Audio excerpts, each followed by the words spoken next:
Quang's sudden disappearance shatters the fragile piece of his world, forcing his mother back into the ruthless arena of corporate power while Linda clings to hope on their quiet farm. But danger lurks closer than she realizes. Her vengeful ex-husband, once thwarted in a brutal kidnapping attempt, has returned to stalk her every move. As shadows gather around the farmhouse, his obsession deepens, and questions grow darker. Is he merely hunting Linda, or is he tied to Quang's fate? Stay with us, subscribe now, and follow this gripping tale where every moment could be the last before the storm strikes.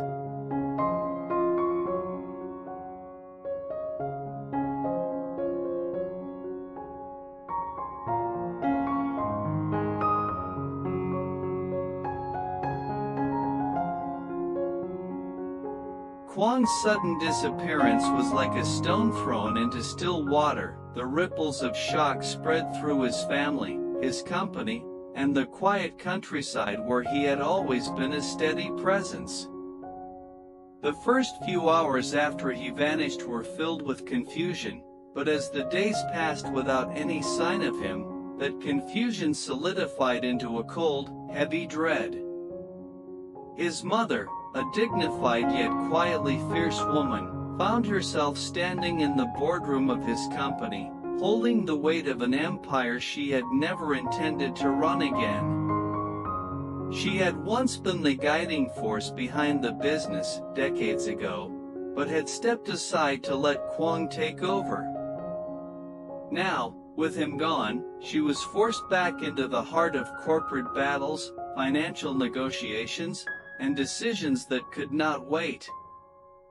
Every meeting she attended, every signature she scrawled across a contract, carried the ache of knowing she was only here because her son was not.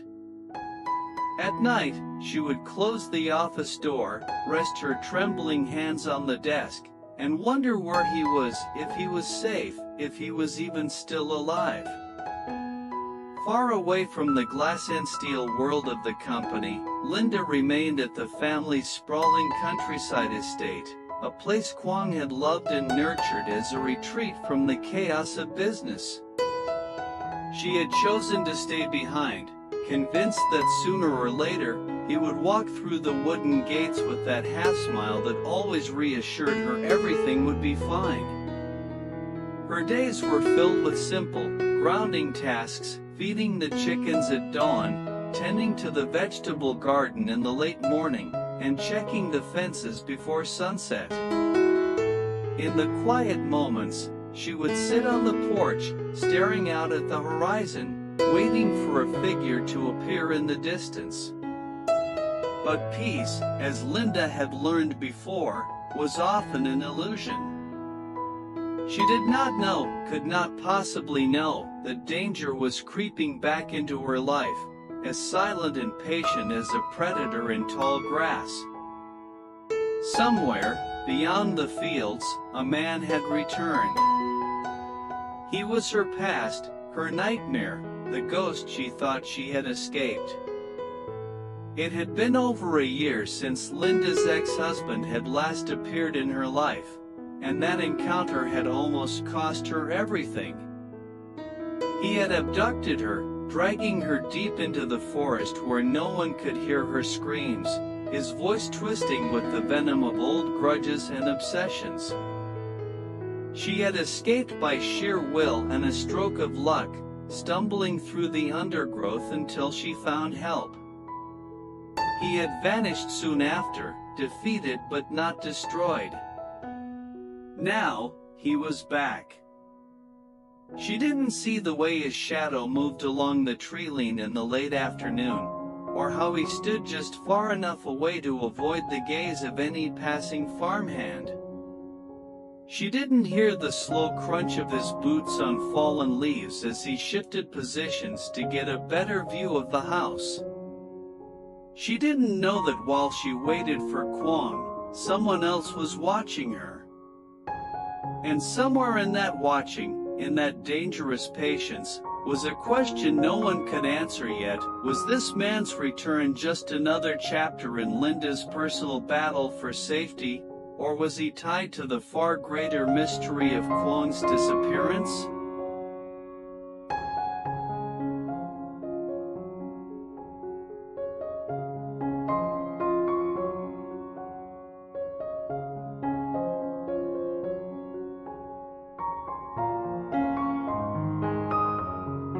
He had waited for this moment. The man who had once called himself Linda's husband now existed in the shadows, a creature made of spite and unfinished business. His defeat a year ago had burned into him like acid. He had envisioned her helpless in that forest, broken, too frightened to ever defy him again, but instead, she had slipped through his grasp and vanished into safety. That humiliation had been unbearable. It festered inside him like a slow infection, twisting his thoughts until there was only one resolution: he would try again, and this time, he would not fail. He had been watching her for weeks before Quang disappeared. At first, his visits to the countryside were sporadic, almost cautious. He stayed far from the estate, moving under the cover of dusk, memorizing the routines of the farmhands and the delivery schedules. But after Quang vanished, everything changed. The absence of the man who had been Linda's protector was an opportunity, a crack in the wall, and he meant to wedge himself into it until the whole structure crumbled. Each day, he edged closer. Sometimes he lingered in the trees near the eastern fence, where the orchard's thick branches provided cover. Other times, he positioned himself near the old stone well at the back of the property, watching the faint light from Linda's kitchen window. He knew when she fed the animals, when she walked to the garden, when she locked the doors. He knew she preferred the front porch for her evening tea, that she often forgot to close the curtains in the living room. He knew too much, and yet, it wasn't enough for him. In his mind, he rehearsed it over and over, how he would approach, when he would strike, how he would drag her away into the darkness where no one could follow. But this time, there was something more tangled in his intentions. He had been asking questions in the nearby village, slipping coins to locals for scraps of information about Quang's disappearance. At first, it seemed like idle curiosity, but his persistence suggested something else, something colder. Was it possible that he knew where Quang was? Or worse, that he had something to do with it? His behavior was a puzzle wrapped in menace. He didn't make his move immediately, as a desperate man might. Instead, he stalked with patience, as if waiting for a precise set of circumstances to align. He seemed almost strategic. He had learned from his failure, and now he meant to make every step count. One night, the wind carried the faint creak of the front gate to his ears. He froze, his hand resting on the rough bark of an oak tree, eyes fixed on the warm glow spilling from the farmhouse windows. Linda appeared in the doorway, a shawl wrapped around her shoulders, holding a lantern that illuminated her face in soft amber light. She glanced toward the road, perhaps expecting the arrival of someone, maybe even hoping it would be Quang. The sight made something inside the man twist, a sharp stab of jealousy mixed with rage. She turned and went back inside. The door shut. The light in the window dimmed. He stepped closer, his boots silent on the damp grass, until he stood just beyond the reach of the porch light. He could hear the muffled sounds of movement inside, the clink of dishes, the faint murmur of a radio. He stayed there for a long time, watching, until his breath began to fog in the cold night air. When he finally moved away, it was not in retreat but in calculation. He was ready to strike, but the exact moment had not yet come. Until then, he would keep circling, waiting, learning. And all the while, the unanswered question hung in the darkness. Was his obsession with Linda the only reason for his return, or was her missing Quang just another piece in his twisted game?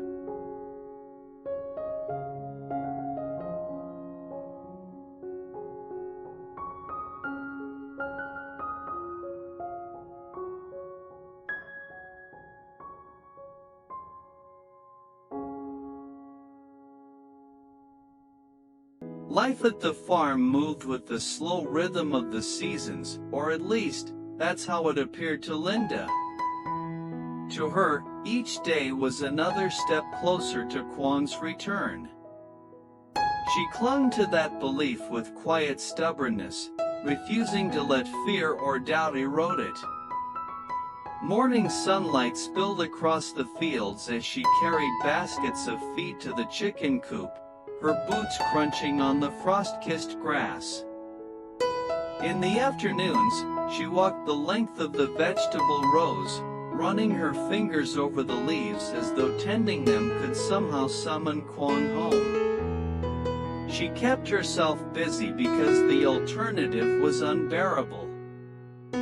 If she stopped moving, she might start thinking, and thinking meant picturing the worst. At night, when the wind howled through the trees, she would sit on the porch with a blanket around her shoulders, a cup of tea in her hands, and her eyes fixed on the road leading up to the farm.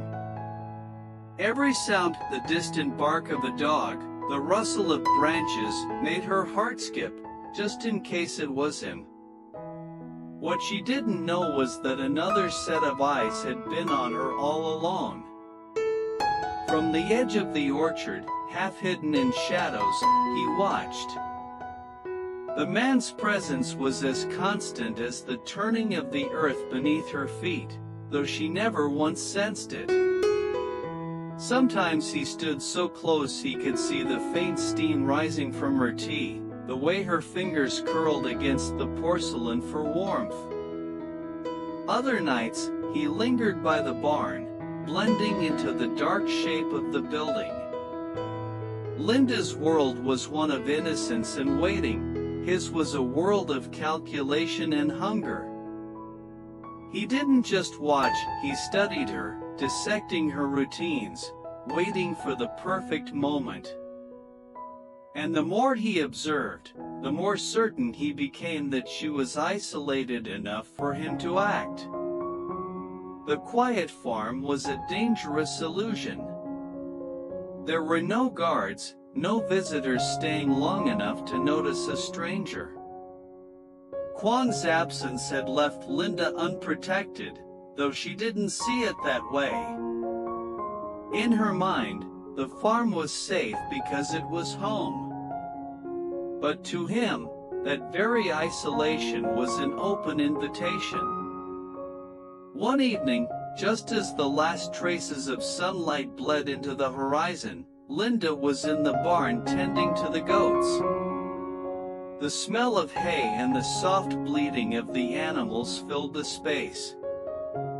She hummed a tune under her breath, unaware that outside, beyond the thin wooden walls, a figure moved. His shadow slid across the dirt, stretching and bending with each step.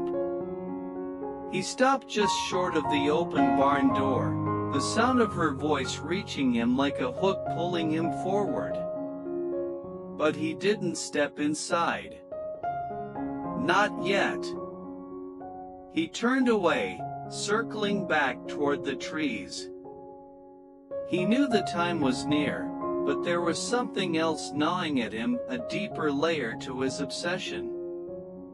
The matter of Quang's disappearance lingered like an unanswered question in his mind.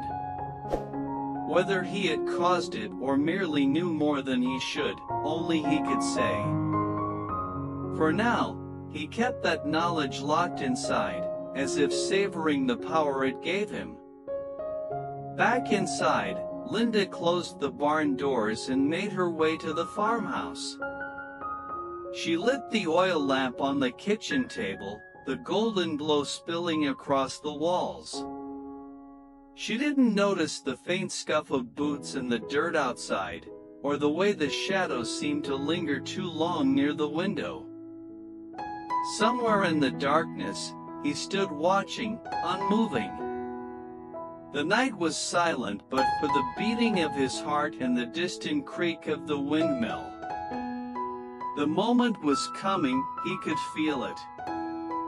And Linda, still holding on to hope for Quang, had no idea that another storm was about to break over her life.